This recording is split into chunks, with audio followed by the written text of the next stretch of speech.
Well, good morning, everyone, and welcome to day 2 of WASD at the PC Games Zen Theatre. Open question about how we're going to pronounce WASD, and WASD is my decision. So today, to kick us off for the day, we're thrilled to welcome the co-founders of 2 Point Studios. You'll have seen just outside the doors 2 Point Campus, their latest release, although it's delayed now to August 9th. Is that right? That's right, yeah. That's right, August 9th. Take a look and give it a spin for yourself. It's a lot of fun, and you can check out our coverage on PC Games Zen.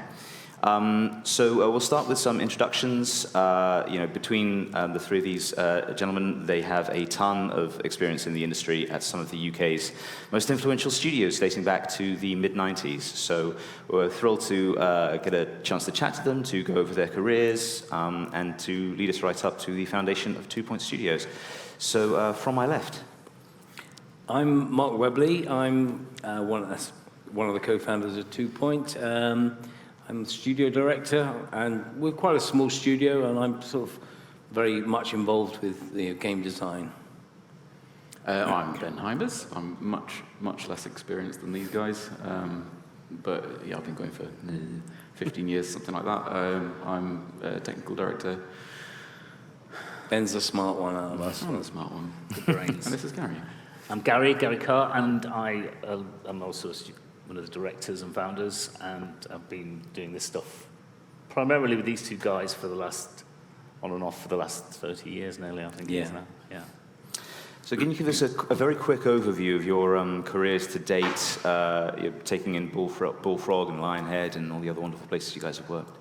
Yeah, before getting into games, I was a programmer, and I worked in accounting software. Fortunately, I did a little demo. Got a job at Bullfrog, not working on my game, but I got a job at Bullfrog. That's where I met Gary. Bullfrog was amazing, tiny little studio when I joined. Gary was already there, and we eventually were able to work together on a project called Theme Hospital, which we loved. It was brilliant. Very small team, probably about 6 of us on that project. Then I left and co-founded Linehead Studios with Peter Molyneux, Tim Rance, and Steve Jackson.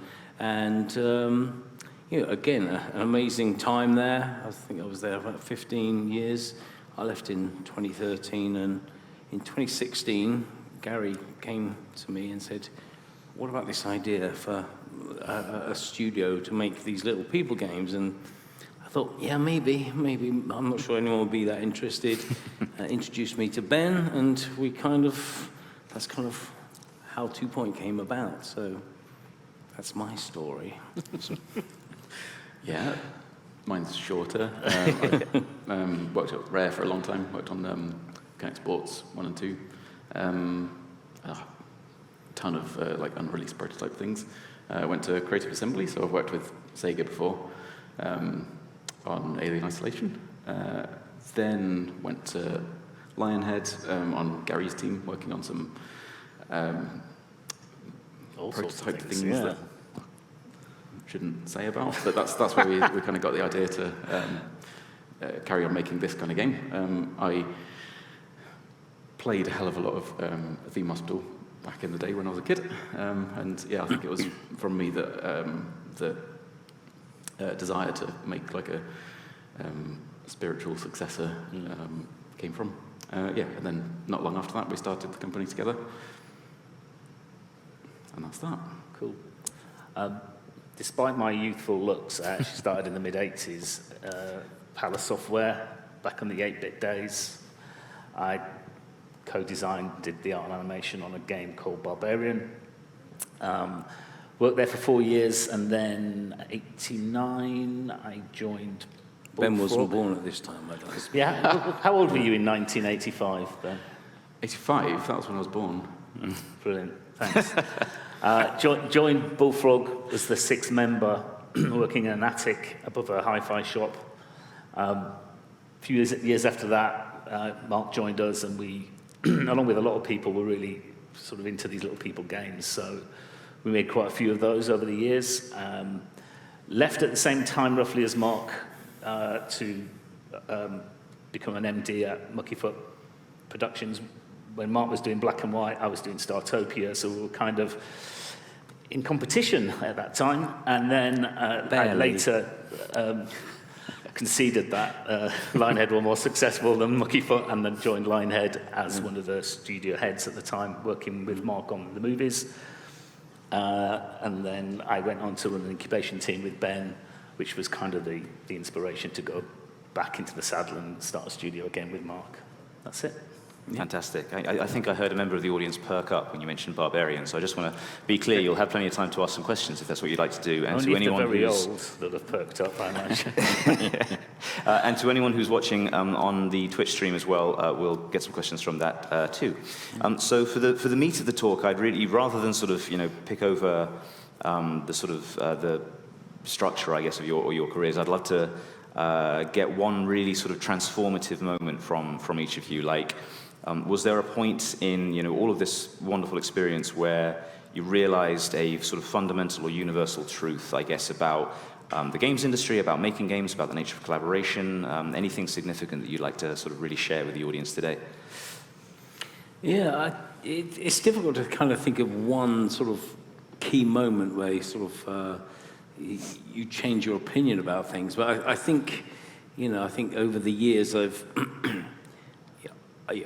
the most important thing I think that I've learned is to be nice. Really, I think you've got to care about the team you work with, and I think you've got to work on stuff that you love doing. And ultimately, we're not brain surgeons. We don't save people's lives. We make games. So, we're kind of lucky to be in an industry like this and being able to have a career where we get paid to do something amazing. I think that there are sort of points along the way where you kind of think, wow, that was incredible experience, and you kind of look back on it. But as you're kind of going through it, you sometimes don't notice these things. I think that probably the most poignant time for me was, I think, when we released 2 Point Hospital. It was kind of just amazing. I mean, quite emotional. And I did actually cry. He did. Gary was walking around Farnham where he'd put something on his head, a little doily or something. Somebody had sent a cake, a thank you cake, and I think it might have been Simon, I'm not sure. Ribbon. And I remember it was from Chocky Wocky Doodah in Brighton. Yeah, I remember that's that, a little advertisement there. And I just Not put anymore, they shut put the ribbon round my head, and I forgot I had it on. And we could see almost immediately from the feedback you get through Steam data that And the game Twitch was actually streams, doing quite well. And that wasn't really, I hadn't really factored that in. I thought, let's make games again with people we like, because that's cool. Yeah. And that was about 50 at the time, 51 or something like that. So I was kind of middle-aged, and I thought my career was behind me, if you like. It's just that point in time. And I just went out to tell my wife, I think this game's actually going to do all right. And I just broke down, and I just had this bow on, this like pink checkered bow on my head, just crying in the middle of town on the phone to my wife. But it was an emotional thing, because we did it it was kind of a passion project rather than a commercial venture. So to make something we wanted to make, and then people actually like it, it just got too much for me, I think. That's so lovely. I mean, I guess what you realized then was, I mean, not to sort of presuppose anything, but like, had you maybe fallen into some certain assumptions about what was popular or what was going to do well? And like, had you started to doubt that there was a space for games like this? Well, I think we thought there was a space for games like this because we like playing them. I mean, we love Sims, and we kind of this kind of more light-hearted approach. And I think for us, the idea of a small team and us actually making games ourselves, rather than one of the things that often happens is you find a really great programmer and they get promoted up to be a lead, and half their time's programming, and people get promoted up into stupid roles and then they realize, hey, I'm not doing the thing I really love. And so starting us a little studio it wasn't a studio like Bullfrog, but the idea that we were a small team working close together, where everyone kind of had a voice and an opinion, and that's kind of what we wanted to do. So, as Gary said, it was a passion project, and we thought some people would like what we were doing just because I think we loved it, and Yeah, You know. I don't know if he believed it even that far before the end, before we released it. But yeah, starting the company, Gary and I were quite into the idea of doing like a revival of something like Theme Hospital, and we approached Mark about it, but Mark was still quite like, are you sure? Does anyone actually even care about this kind of thing? It's really old. Nobody cares. But yeah, I've been playing them for years and years, and I think the success of Hospital speaks for itself. But yeah, you didn't even really sort of believe it up until That's it right. actually launched. Yeah. Yeah. I mean, is there anything you'd like to share from your own career, Ben, on that level? Well, yeah. So you emailed through these questions yesterday, so I had a bit of time to think about it. And in terms of like transformative moments, it's kind of similar. It's just I'd worked at a few really Was big it meeting me companies. and Gary? It was just being starstruck by these guys. Actually, that's not entirely. That wasn't going to be my answer, but that kind of was actually when I got the interview for Linehead and sat next to Gary, and Gary just sat next to me and casually dropped in, "Hi there, I'm Gary.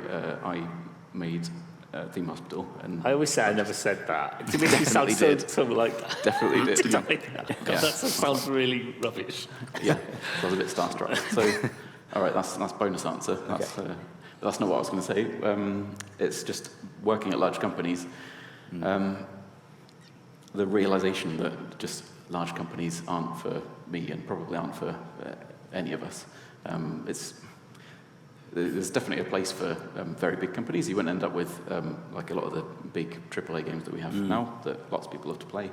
But yeah, just the experience of working in smaller teams is lovely, and working with a small group of people that you know and like and have worked with for years, that's We say know and love, Ben. know and love. Well, there you go. I mean, that leads me on to what I was going to talk about next, which is sort of the nature and importance of collaboration and partnership. Like, we've got, a big careers booth with Yuki next door. This festival, this expo has always been about, historically, has always been about getting, students and aspiring devs and indies in. So I'd like to talk a little bit about the importance of all of this. You guys obviously met at Bullfrog and Linehead and presumably got along, which is why you co-founded 2 Point together. And so much of game dev is about these collaborations, because there are the occasional incredibly talented one-person shows who can do everything, but so much of all of this is a collaboration. How did you know that you had found someone that you could work with? When did you have the idea of partnering together, and when did you finally decide to take the leap? Go on. Well, it was a bit of a happy accident, really, that, and I totally hate the fact there's no such company as Linehead anymore. It's such a shame, but it did help us, if I'm honest, because at the time we were putting the team together, a lot of people we would love to have worked with who had very good, responsible jobs at Linehead became available. So that really helped. I mean, these were people we'd earmarked, but never assumed we'd be able to sort of pull them out of their very nice jobs. So that was fantastic. But I think we always wanted just to work with people we liked. Fundamentally, there's a lot of talented people, but if you don't get on, I think that comes through in your work.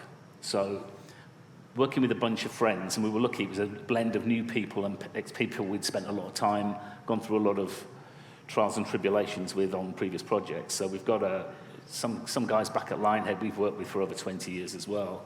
In some cases, Alan, 30 years. I mean, these are a lot of experienced people, but there is also a lovely blend of new people, because what we don't want to do is get kind of stuck in a groove. We want people to kind of prod us along, and Ben inspired that in me, actually, because when he said he was a fan of the games we used to make at Bullfrog, I was still listening more to him than anything I had to say, because he was far more about what's going on today in the world of gaming, and he was just kind of inspiring me to want to do something with what we've learned over the years, rather than just sort of stay where we were, which I was quite happy at Linehead. It was a great place, right? But there was just something that just inspired me to think, oh God, yeah, we should go back to that kind of thing, because as Mark said as well, you get promoted out of being a creative person. You get, the more experience you get, the further away you get from being hands-on.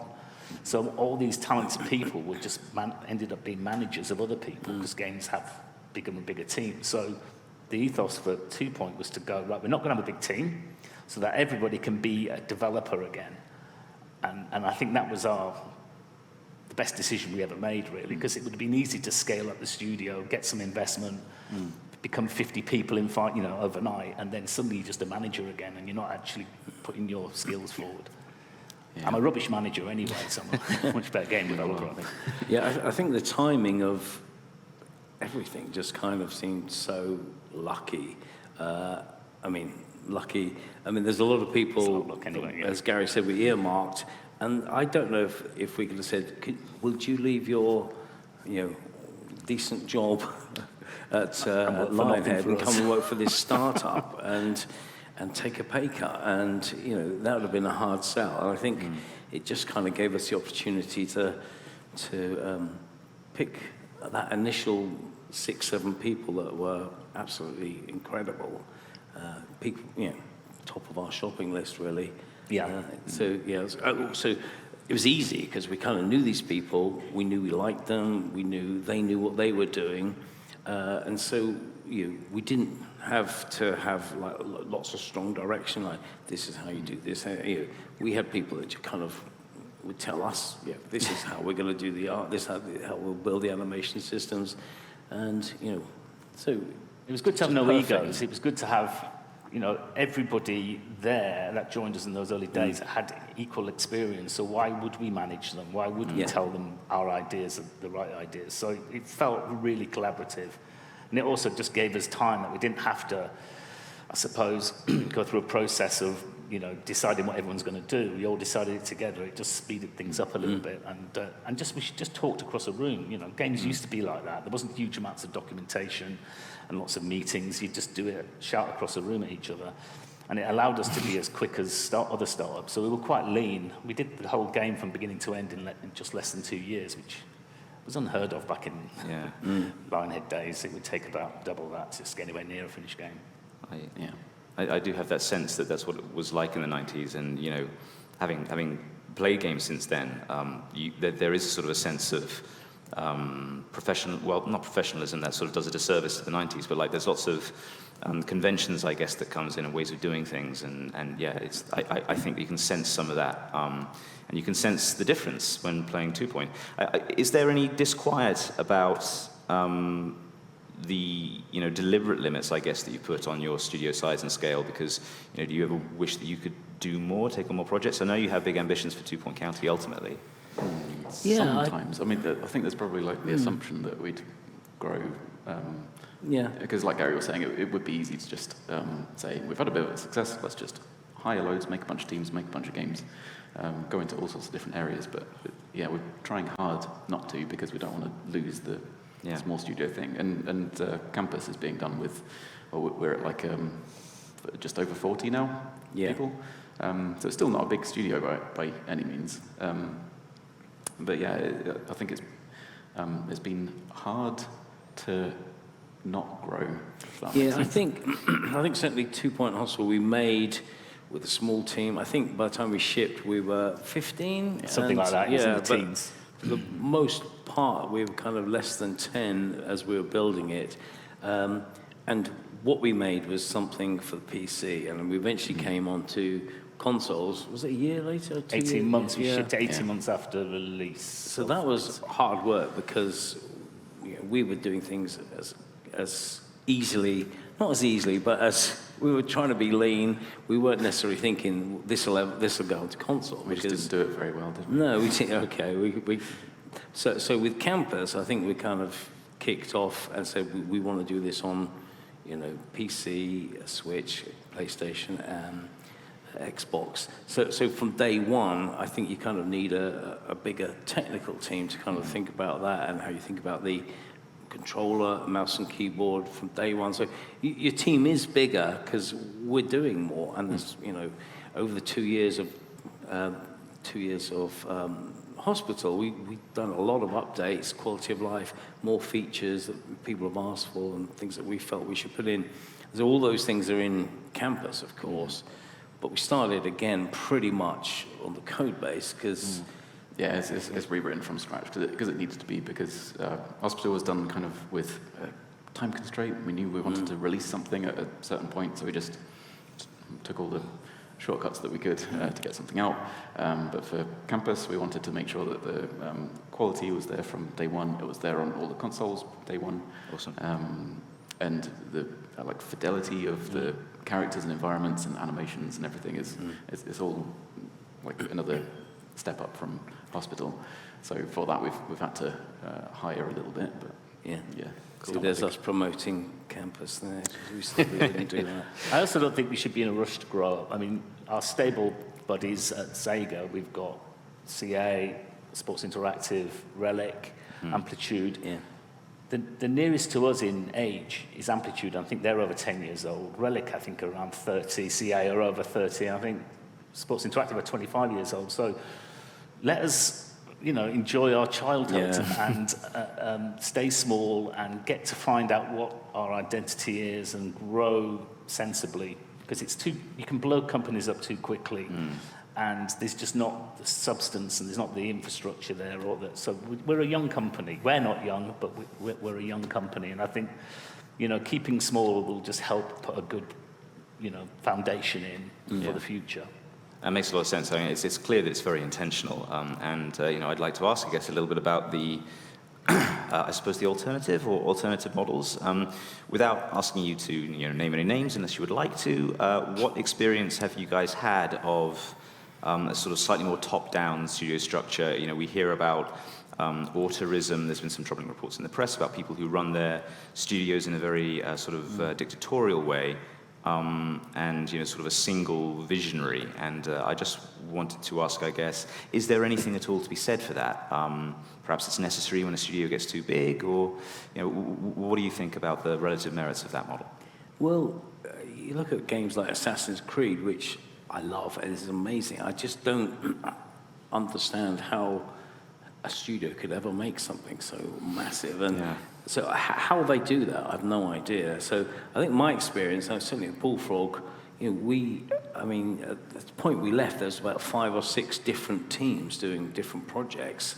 So I'm not sure I've really got that much experience of that, dictatorial design direction. I mean, you worked at CA, so I don't know how that kind of system works. It was big, but there wasn't like a single visionary. There were like multiple building things in different ways, not too dissimilar to us.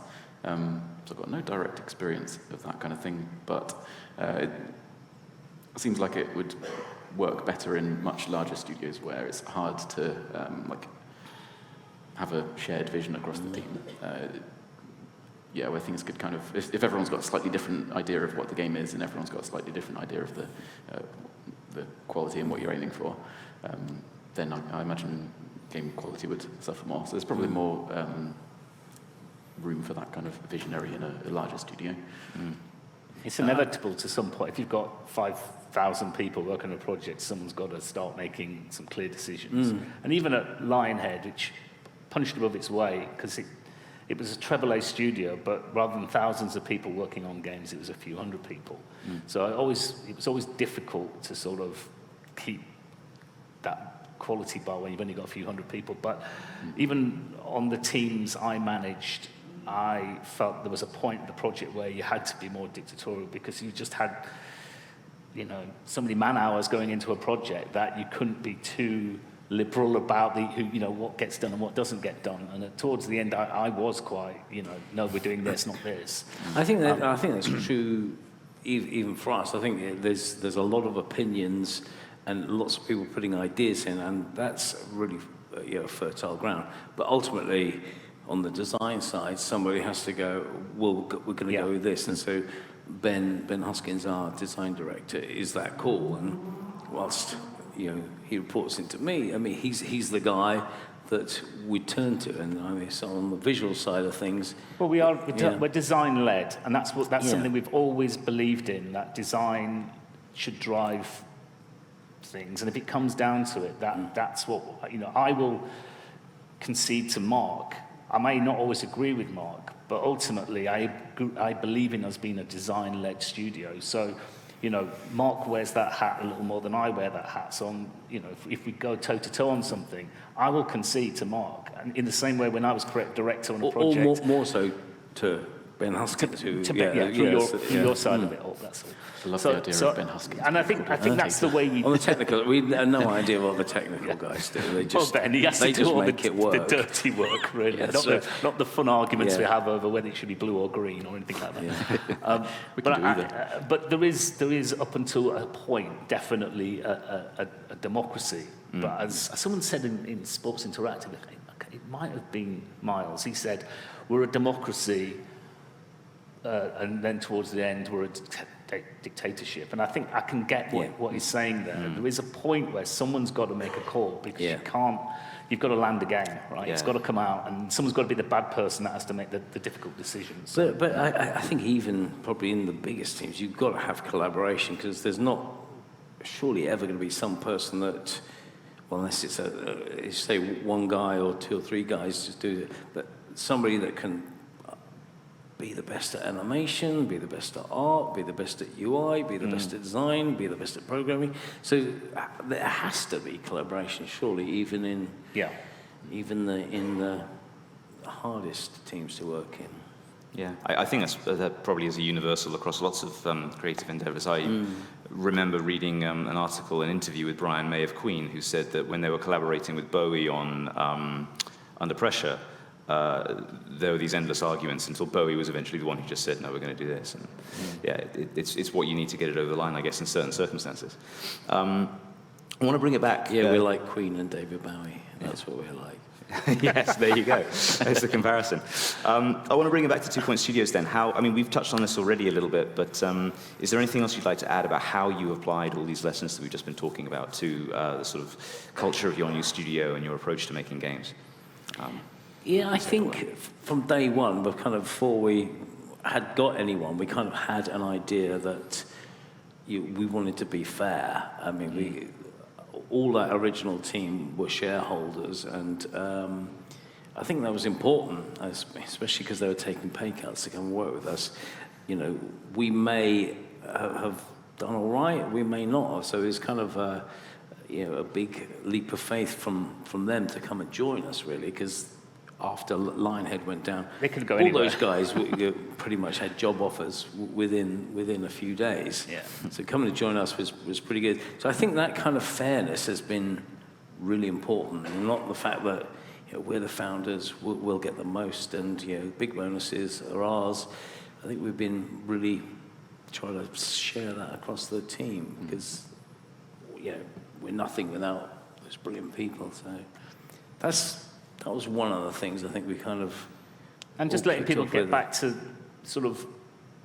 When people try and get into the games industry, they don't want to sort of not be part of the decision-making of a game. They want to get involved in that. And sometimes in bigger teams, you're just making a shield, or you're the person who does the body armor, and that's all you're doing. You're almost like a widget person, just doing something you're told to do. That isn't why people get into the games industry. They want to say, oh, what if? They want to have that moment, and that's what we're trying to celebrate, is we've got a team that can actually all go, what if? And we're not going, it's not your role to sort of speak up. So we're just trying to keep that as long as possible, because that's why people want to make games. They want to come up with the ideas along with everyone else. And I don't think you have to be just a designer or just a programmer or not.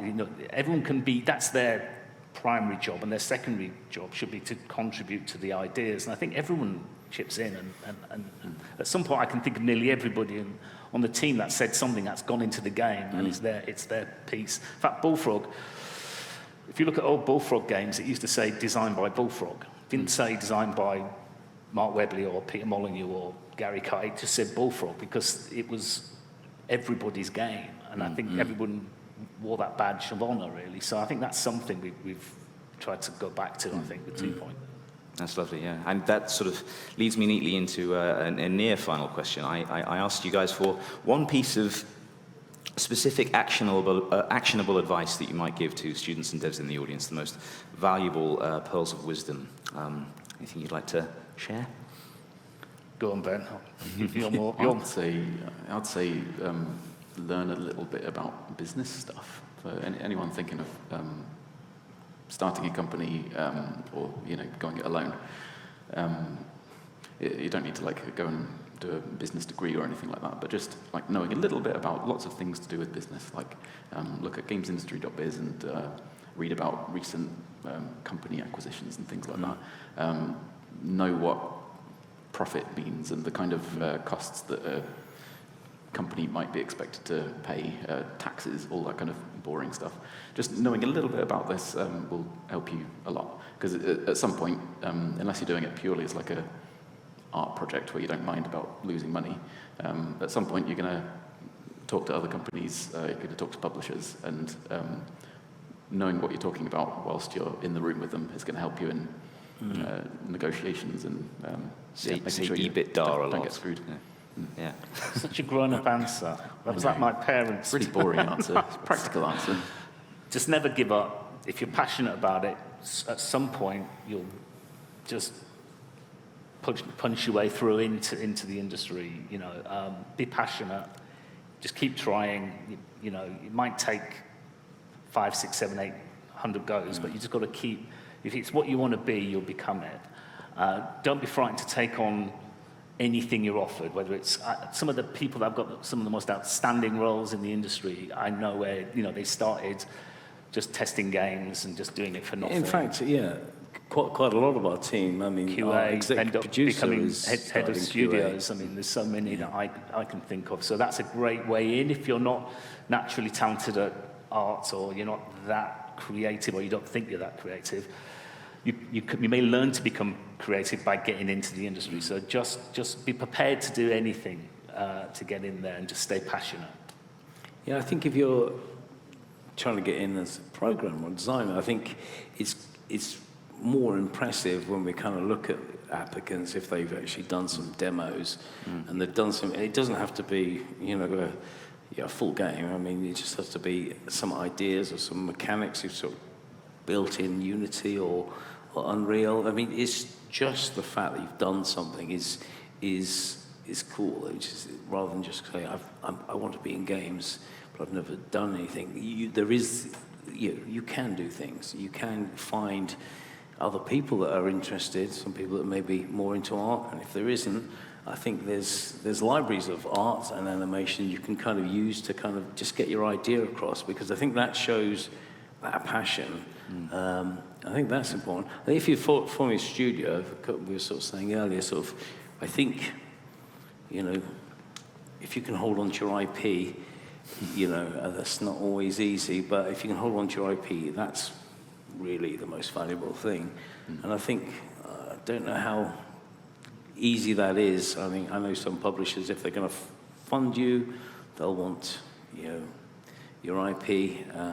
But we were lucky with Sega. We kind of had an amazing, springboard into existence with them, and we were lucky to be able to hold on to our IP. And that's kind of, we had a vision for it as well. We kind of wanted to make this 2 Point County, these little people games, and that's why we built the studio. So we started the company with a vision, and I guess a philosophy of kind of how we wanted to, the kind of studio we wanted to be. And I guess we'd had the experience of thinking, that was great, and that was a bit tougher, so we kind of want to make a studio more like this. So having that idea, and I guess for 2 Point, we kind of had a path that we kind of wanted to follow. We kind of knew what we wanted to do next. We didn't know we wanted to do campus at the time, but we kind of knew we wanted to do these little games. And in fact, when we did Theme Hospital, we had lots of ideas like Theme Prison, Theme Resort, and we thought,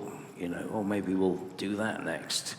When we finished, we kind of went off different directions and never did that. So that was the kind of impetus to kind of, we kept saying, we should do that again. We should make those little games. And I think I remember the first press trip that I attended for 2 Point Hospital, and you mentioned this and talked about potential future concepts, and I think we landed on 2 Point Service Station. That's probably my idea. I still want to do that. He hasn't shut up about it for the last 5 years. I can't wait. Keeps bringing it up. One, I reckon. One day he'll do it. There you go. All right, They're actually very interesting. I want to open the floor to questions now. If anyone from the audience would like to ask the guys anything, I'll check our Twitch chat as well, but just raise your hands. Yes, ma'am. If you could go to the mic in the center, please. And we'll take a look on Twitch as well. I don't know whether there's anything right now, but we can talk about 2 Point Campus. I want to ask If it's about bugs you found in 2 Point Hospital, Ben can deal with that. I'm very sorry. There you go. First, my first Bullfrog game, I think, was Populous. But to this day, I still play one, which is Dungeon Keeper. I don't suppose there's ever going to be a chance of a 2 Point dungeon. That, you'd have to talk to Peter Molyneux about that. That was one of Peter's games, so Right. it's not one that we would look at. I mean, I mean, to be honest, we he's got the license as we well. haven't set up 2 Point to do old Bullfrog No. games, if I'm honest. But No. there was definitely a lot of teams at Bullfrog, and Peter's passion was to make Dungeon Keeper. At the same time as Dungeon Keeper was being made, Mark and I were doing Theme Hospital, so there was lots of these different teams going on. But I love Dungeon Keeper as well. It was a wonderful game, but it just isn't something I think we have any right it's to not explore, our- yeah. really. It's not enough. Thank you. It's you know? worth an eye. Sorry. It was worth Oh no, just that's yeah. worth a try. asking. And I say, Just go and email Peter and just. I mean, I've introduced my That's your daughter daughter here playing earlier outside in the whole. Yeah, I mean, we've both played Theme Hospital and then on to 2 Points, so... I saw how competent you were at playing Campus, so it was great to see. Thank you. It was really good to see you playing the game earlier. Thanks. Thank you. Cool. Any more for it? Yes, sir. Again to the mic. Thank you for the there goes question. no more sequels of Bullfrog games. There goes my hope of a Gene Wars 2. Gene Wars, wow, that's very niche. I love that. I thought it was brilliant. Yeah. Hi. Yes, sir. Hello. Thanks very much. Really enjoyed your talk. Big fan of your games and the genre in general. My question is about IP. You mentioned, I've got loads of questions, but I'm just going to pick one. My question is about IP. You mentioned how important it is to hold on to your brand and your IP. I actually run a tabletop games company, and we make board games, detective board games. And I was wondering, are you ever approached by other companies wanting to use your IP for other things, such as merchandise or board games tie-in? I know, like Stardew Valley, for example, recently had a board game release. Are you ever approached by companies about that? Is it annoying when you're approached, or do you welcome it? If it is annoying, why is it annoying, and what can people do to access your IP? About doing a tabletop version? Actually, we have been approached, actually, and I think we're big board game fans, so it's quite cool, actually. Nothing's actually happened yet on anything, but we love that side of things. Mark actually geeks out over board games, so people that develop them, he gets. So if anybody comes to us saying, "Would you like to do 2 Point board game?" Oh, we have to speak to these people. He gets quite sort of excited by that. Yeah. We don't own much IP, first of all. I have a little bit of IP from Muckyfoot days, and that, those things do come up from time to time. It's actually a compliment, usually. Yeah. If anybody wants to talk to you about your IP, it always feels like a bit of a compliment. No, it's never annoying. Yeah. Owning IP is I think Mark was trying to make the point. It's very easy to sort of give up IP because you think that's a way to get something done that you want everyone to see. But it's the only thing that gives you a stake in making sure that thing is the thing that's in your head, right? So I think that's the important thing. It isn't always easy. I think the three of us were lucky that we used the one thing we did have, which was a lot of experience. And also we were lucky it was Sega. Because Sega are very, very smart in making sure that what they do is don't make you almost regret the decision to actually start the project off in the first place by just taking away your crown jewels. We were able to make that game because we owned the ideas we were coming up with. So I think that's the thing. If you feel immediately that you've been compromised, it's going to come across in the game you end up making. So it isn't always easy because people hold a lot more of the cards to say, look, if you need the money, you may have to surrender certain things. But just do your best to hold on as much as you can because you only got it once, right? You've only got that property once. We Thank might you. have time for just one more question. We've got some viewers, but people are being shy on Twitch. Yes, sir. And then we'll wrap up. Great. Thanks so much. So my question is, obviously, when you set up 2 Point, you were really experienced. So Sega might have thought you were a safe bet.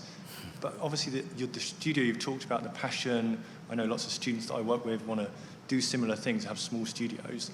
Could you maybe talk a bit about how you think, as a new person to the industry, how you might go about starting some kind of studio? What routes might there be? Or do you think that experience is required? I'd just be interested to hear kind of from your point of view. Can I just jump in quickly, guys? Yeah, go ahead. One thing I think Mark and I learned was that we wanted to present strong business plans, and we'd had a bit more experience than Ben at the time. Ben was still having to sort of earn his keep, basically, so Mark and I had to do a lot of the pitching in the early days. I mean, obviously Ben fed into the plan, but we'd done a lot of that stuff. So look into how you're presenting your business plan. Don't just go, I've got this great idea, because everyone's got a great idea, and, you know, ideas aren't actually always the most important thing, strangely, because you can make games about nearly anything, as long as you've got to have the passion, right? But if you haven't got the business plan, if you haven't got how you're going to get to the number of, you know, you're asking for, you know, how long it's going to take, the justification of it, then I think you'll probably have a short meeting. So we had a pretty strong business plan, because actually we didn't have a huge amount else. We had a little. Ben came up with a demo, but by comparison to what a lot of people can present, it was not that big. It was you know, a couple of weeks of Ben's time, but often people put very almost finished looking games together. But what we did have was a very good business plan of who we felt the game was aimed at, how much we thought it was going to cost, how long it was going to take, what the ambition of the studio was. And yes, we leaned into our history a little bit, but the plan was solid. So yeah, just do a lot of research on how to present, try and put that plan together, and then that gets a long way, I think. Awesome. Thank you guys very much. Thank you all in the audience for questions. We'll wrap it there. Join us please in a round of applause for our lovely panel, co-founders of 2 Point Games. Thank you.